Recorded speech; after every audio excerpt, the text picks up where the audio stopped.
So have any of you ever had anything stolen from you? Like legit stolen? Yeah. Do you kind of remember how you felt when you realized whatever it was had been stolen? You don't feel very good. I remember exactly, nothing was actually taken, but I was either a senior in high school or a freshman in college. And I was visiting my friend at his house. He lived with his parents. And I was there for a while, and it was night, and I got back into my dad's minivan, because I didn't have my own car yet.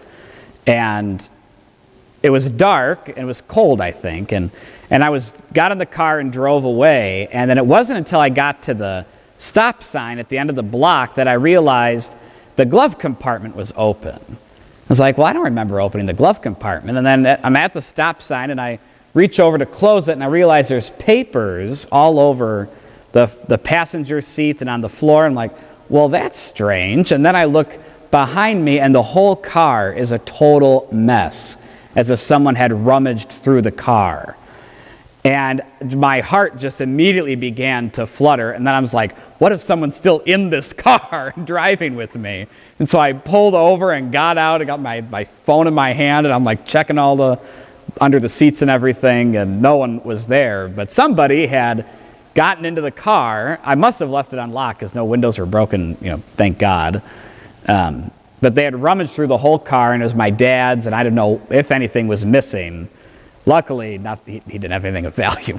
We don't have that many, we don't have cool things. So there was nothing in the car, so nothing was stolen. And so I called my dad, and he came outside when I got home, and we looked through the car and everything. But I just remember my heart was racing, and I was just terrified, and then I just felt just awful. Not because someone went through my dad's car, but it just felt like somebody was watching me, and like I felt attacked. I wasn't attacked. I was perfectly fine. And then I thought maybe one of my friends played a joke on me. They recognized my dad's car and just made a mess for fun, and none of my friends did that, and it was just very strange. But I felt awful about it. And when Jesus talks about, like a thief in the night, you never know when the Son of Man is going to come, that's the kind of feeling he's talking about, that if you're not prepared for when he comes, you're going to have that kind of feeling of anxiety and nervousness and maybe fear.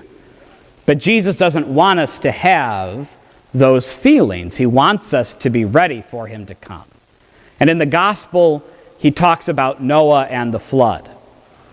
And he says that the people had no idea the water was coming until it happened. They didn't even know Noah got on the ark. All of a sudden, the waters are there, and they died. And so Jesus is saying you don't want to be caught off guard like them. And the reason they were caught off guard is because they weren't listening. They weren't paying attention to what was going on. This guy, who I think is like 100 and some odd years old, and his 3 sons are building this giant boat and putting animals on it 2 by 2. They were so distracted and busy, they didn't recognize it. Or they mocked him and thought he was crazy. They didn't listen. And so Jesus is now relating that to the coming of the Son of Man, or to his own birth and coming as the Son of God. And so that's what this period of Advent is meant for. It's meant to help us prepare. Now we know when we celebrate Christmas, it's 4 weeks from today, well, 5 weeks from today. We have a whole 4th week, which is nice, of Advent. But we know Christmas is coming December 25th. And we can prepare for that day. But we don't know when that final judgment will come. We don't know when the Son of Man will return, when Jesus will come back in that glory in his second coming. We don't know when that day is. And so the church, in her wisdom, gives us this 4 weeks to prepare for Christmas, December 25th. But really it's meant to help us prepare for that second coming. Or if we meet Jesus face to face before he comes again, it helps us to be ready for that day, because that's also a day we do not know when it will come. Hopefully for all of us, when we're very, very old and sitting in a wheelchair.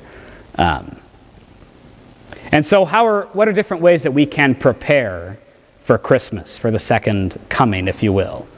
Well, first of all, we need to pray.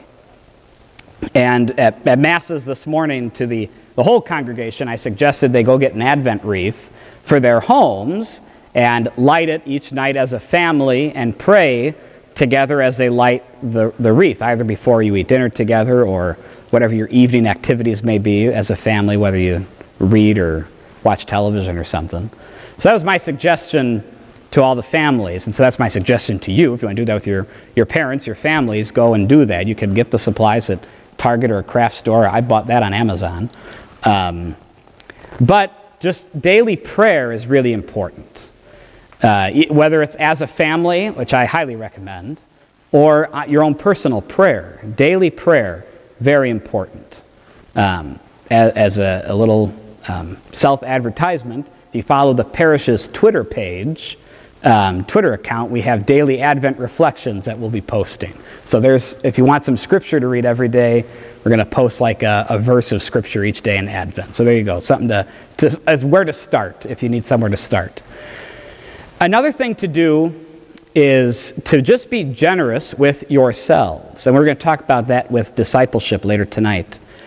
But to give of yourselves, either at your schools, I'm sure there's going to be a variety of Christmas service opportunities. Here at the parish, we have a giving tree.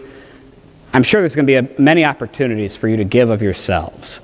And that's another good thing to do to prepare for Christmas. The more that we give of ourselves, especially to those who can't return the favor, the more that we'll understand what Christ did on the cross, gave totally of himself to us who can't repay it, but also just the whole action of Jesus, humbling himself to become human and walking our walk, talking our talk, dying our death, giving of himself to everybody who needed something, whether they were poor or hurt or needed forgiveness. It helps us to be more like Jesus when we give of ourselves. So prayer, service, and I had a third one.